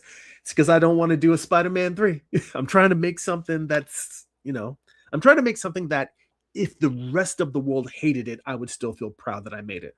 That's the quality I'm trying to live up to. Let's see here. Amar says, I don't fear AI because it was foretold if everyone had been looking in the tea leaves. I guess maybe. Amar says this is the second attempt and they have failed in terms of cinematic universe. And he says, back in the last movie of the original trilogy and recently. And Danny says, I believe Toby has the coolest costume. Um, I don't know. I haven't gone back and done a little costume comparison, but I will tell you that we've gone for 2 hours now, and normally the stream is 1 hour, so we are cutting it off here. But the reason why we went so long is because you guys are awesome, and you've you've asked great questions. We had great conversation, and those are the things that keep me going, and that's the reason why I show up every week. So thank you guys. If anybody new is watching and isn't subscribed, hit the subscribe button. Go ahead and on your way out, hit that thumbs up button so let people know that you enjoyed this. And for the rest of you, if you enjoy these live streams and would like to get additional bonus live streams twice a month, you can become a Patreon subscriber for as little as $2 a month. Head on over to patreon.com/Jeremy. So patreon.com/GERIMI. If you'd like to get a free digital sketchbook, work in progress animated GIFs, blog posts about what I'm reading, what I'm watching, what's inspiring me creatively, you sign up for my newsletter at substack.com/@Jeremy. And if you would like to purchase physical copies of my comic books or if you read digitally on Kindle, you can go to amazon.jeremy.net. They'll forward you to my Amazon author page. You can pick up books like my first graphic novel, Eye of the Gods. It is a standalone psychological thriller about a man cursed with visions he cannot control. You can also pick up my most recent project, Morningstar. It's a retelling of Lucifer's Fall from Heaven as a Western. It's an 8-issue series. Volume 1 contains issues 1 through 8. Volume 2 contains the conclusion, issues 5. Let's say 1 through 8. Okay.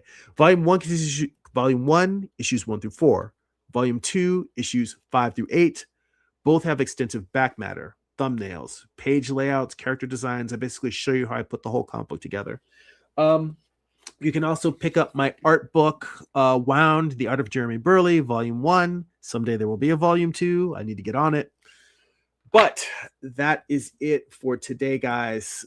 Thank you so much for all of the time. Thank you for hanging out. Thanks for all the great conversation. And see you guys next week. That's it for now. Go be creative.